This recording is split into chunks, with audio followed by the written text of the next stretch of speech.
Hi, I'm Julie. Today we're going to talk about the planet Mercury in astrology and what it means specifically related to your birth chart, also known as a natal chart. So many of us in school have heard of Mercury when we study mythology, and that Mercury is the messenger of the gods, that he delivers messages back and forth among the different realms. And so if you can keep that in mind, it makes it easy to remember that the planet Mercury in our chart largely has to do with communication and learning. So this is going to be your style of speaking, the types of subjects that you're interested in learning about, the way that you communicate with other people, and even types of communication like the way that you write would be informed by your Mercury. So I'll give you two specific examples here of myself and my husband and how our personalities, including our Mercuries, can create sometimes positive interaction when it comes to communication and sometimes some aggravation because of the differences in the way that we prefer to communicate. So interestingly enough, both of us have our same signs in our sun and our Mercury. So my sun and my Mercury are both in Aquarius, and my husband's sun and his Mercury are both in Libra. And we're going to have a whole series on the zodiac signs coming up. So if you're not subscribed yet, please make sure you're subscribed. Hit the bell so you don't miss any of my future videos, because we're going to deep dive into all these zodiac signs very shortly. But just to give a general overview, Aquarius tends to be the mantra is I know. So Aquarians tend to like to climb to the very top of the ladder intellectually on a topic. If an Aquarius finds a subject that they are really interested in, typically they're going to go to the main source of whoever's considered the best in that subject, in that field. They're going to try to find out, okay, well, who's considered the top authority on this topic? And then I'm going to figure out, I'm going to learn from them. And also the Aquarius placement tends to be, once I have made my opinion on something, you're going to be hard pressed to change my opinion because of that mantra that I know, right? So once someone with an Aquarius placement has made a firm decision or decided their position on something, that's kind of that, and they want to move on. It's like, I've learned what I want to learn about this. I've figured out how I feel about it. Done. Next. On the other hand, Libra is represented by the scales of justice, right? And the Libra mantra is I balance. So Libras in general tend to really like to look at all sides of the issue. They are not satisfied with saying, okay, this person's the authority on the topic, so whatever they say is probably correct. A Libra is just not going to be comfortable stopping there because they're going to feel that something is deeply missing. I haven't examined every side of this situation if I've only gone to this one person or this small group of people and I'm just taking their word on a subject. So a Libra is going to want to source information from many, many, many different sources in order to arrive at their own opinion about something. And they're also really good at playing the devil's advocate. It's like, well, if you present a strong argument this way, sometimes they liked the intellectual exercise of going, okay, but what if the complete opposite was true? Because they enjoy being able to mull over the subject from many different points of view. And so if they're just agreeing with everybody in the room, that feels very boring to them. So they like to kind of challenge the thought that this is definitely the right answer for something. They can definitely go too far to a point where they're like wishy-washy on something or taking the opposite opinion just for the sake of it, just because they don't feel like it's right for everybody in the room to agree on one thing. Do you see where some of the incompatibility could come in between these two signs? And in general, they're going to tend to take a little bit of a softer stance on things. because they balance. So they're always open to changing their mind, or very frequently open to changing their mind, changing their opinion, taking in new information, and now we're going to rebalance with that information in mind. Most of the time they are going to end up drawing their own conclusion about something. They're just not going to be so attached to that opinion, or feel the need to share it necessarily, unless they're being met with somebody who strongly feels the other way, and then they're going to get really excited about having this debate. Okay, so why does it help you to know what planet your Mercury is in and what that means, and what that means about you? First of all, I think it's always a good thing to be able to better understand yourself and why you work the way that you do, why you like things the way that you like them. I think it helps you to actually judge yourself less and accept yourself more when you're like, this is just how I am, and that's okay. It doesn't have to be the same as other people's. But it also helps to understand that different people have different ways of communicating, and understanding that just because you have a way that you prefer to learn and communicate and decide and communicate those decisions, that doesn't mean that that's going to work for everybody, be compatible with everybody, that other people are just going to accept that just because it's the way you like to do things.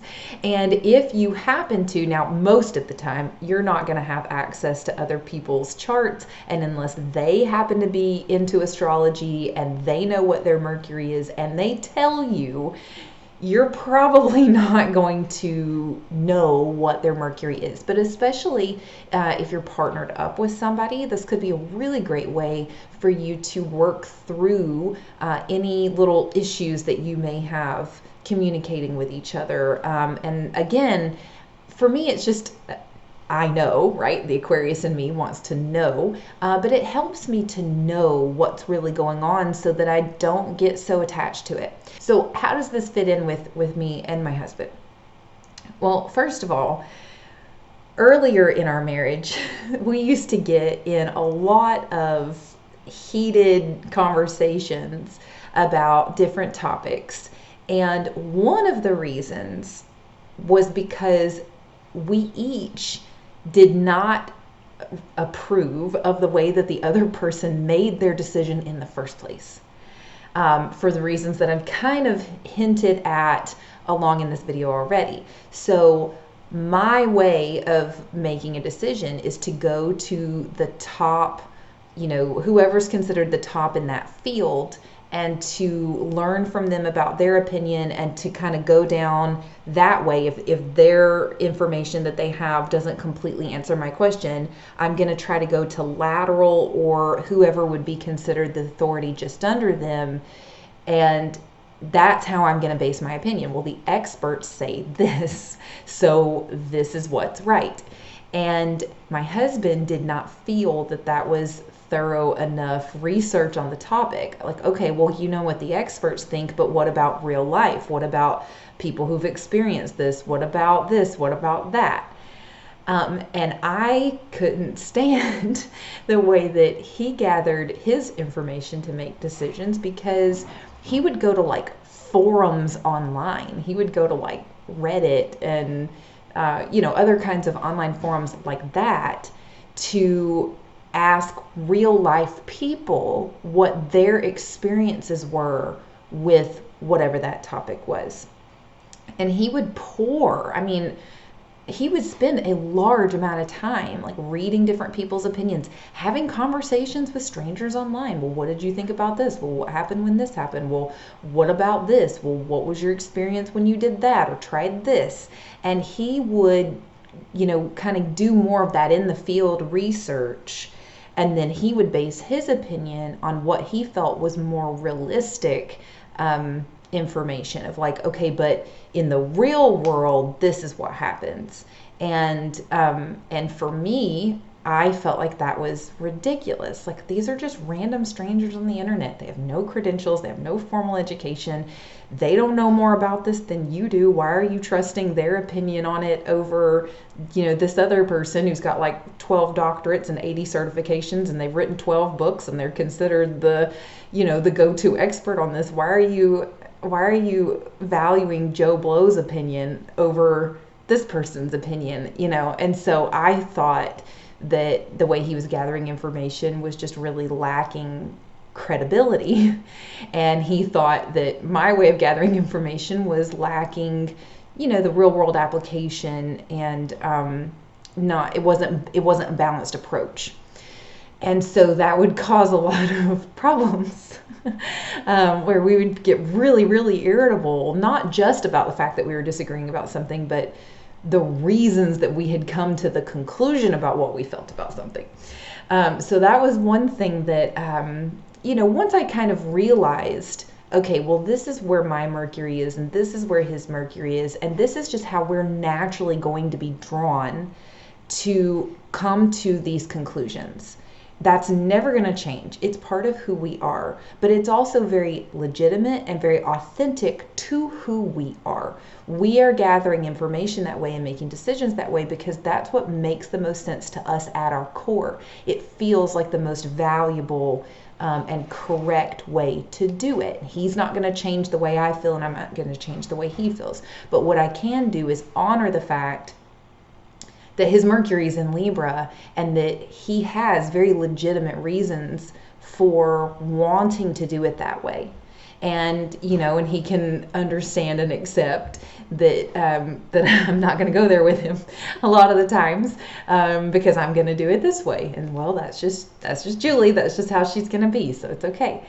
So the other big way that this has caused a little bit of like a friction at times between us is, because of what I had said earlier on, that with an Aquarius, once we've made a decision, we just want to move on. Like, I figured it out. That's what I feel.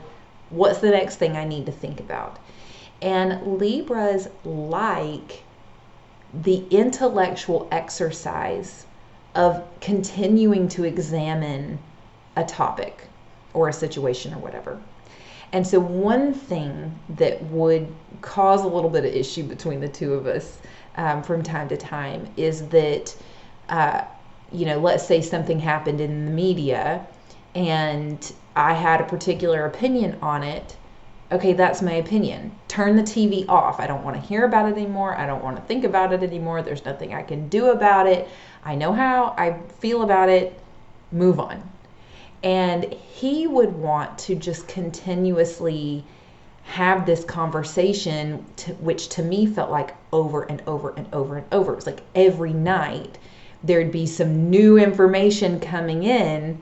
So then we've got to add that in, and then we've got to mull over the whole thing again. And that would cause a lot of problems for us because I would get highly irritable. Like, the situation is causing me stress. It's causing me anxiety. I don't want to talk about it. And yet every night at dinner for a week, it's all you want to talk about. I already know how I feel about it. Can we please drop it? So that was something we also had to work through a little bit too, is to realize that it becomes stressful to me to have the same conversation over and over and over because it makes me feel like I'm going crazy, and it just really increases my anxiety. I'm like, why are we still talking about this? But it also is frustrating to him that I don't want to revisit something when something new has come to light, because he wants the opportunity to mull it over. So there have been times when I've just had to say, babe, if you want to talk about this with somebody, can you please call this person or this person or this person and have a conversation with them about it, because I cannot continue to have a conversation about this. So, it's also good to know these things about yourself so you know where your boundaries are. Like, I'm just never going to be the person that wants to have the same conversation over and over, especially when it comes to like making a decision about something that doesn't directly affect me, as far as like, it's not my schedule, my work stuff, something about our kids, some sort of a career decision I'm trying to make that's me, it's my problem, it's my future, it's my responsibility. If it's not that, one conversation and I'm good. And being able to say, honor my needs and say, if you need to continue to have this conversation, can you go back to your online forums? Can you call my dad, can you call your friend so-and-so or your other friend so-and-so, and can y'all talk about it? Because I just can't. All right, so this has been kind of a long video about Mercury, but I hope that giving those real examples was helpful. So let me know if you like this format of me bringing in some personal examples in these videos. Because as we get further and further away from Earth, it just kind of gets a little bit more broad and a little bit more complicated and maybe a little bit more difficult to bring down to Earth. Like, okay, well, how does that apply to me? Or how does knowing that help me in my real life, in my daily life? What's the point of me understanding that at any level? So I think with the first 3 planets, when we went through the rising sign, sun sign, and moon sign, and if you have not watched those videos yet, I'm going to put a link to that playlist here so you can go back and watch all the goodness. But I feel like those, although they can be really misunderstood, are really straightforward. And then as we get into these other 3 inner planets, and then as we venture past that, big 6 or main 6 or however you like to call it, and get into the outer planets, it can get a little bit more confusing. So let me know if you like that, and tell me, do you know what your Mercury is? Tell me in the comments. Tell me, like, how does that affect how you communicate with other people, how you like to gather information, make your opinions, learn, communicate, all of it. Tell me all the things, because I'm always trying to learn more. I definitely don't know everything, and I do love to hear people's real experiences and get to know, if I can get to know you and your chart, it just helps me to better understand those planets, those aspects, those zodiac signs, because I can see it through a real person, and I love that. So it helps my growth too. So please let me know all the things in the comments. Make sure you're subscribed. And if you'd like to know more about your chart, I always get free ones at cafeastrology.com. There's a link in the description if you'd like to go check yours out. Or if you'd like my help going through your birth chart and helping to pull it all together for you, I would love to do that. Please sign up for a reading with me. There's a link in the description and the comments, and I would love, love, love to help you go through your birth chart, and or we can read some tarot cards. That's an option when you sign up for a reading as well. The next planet we're going to go over is Venus. I'm very excited about that, so I will see you in the next video. Bye.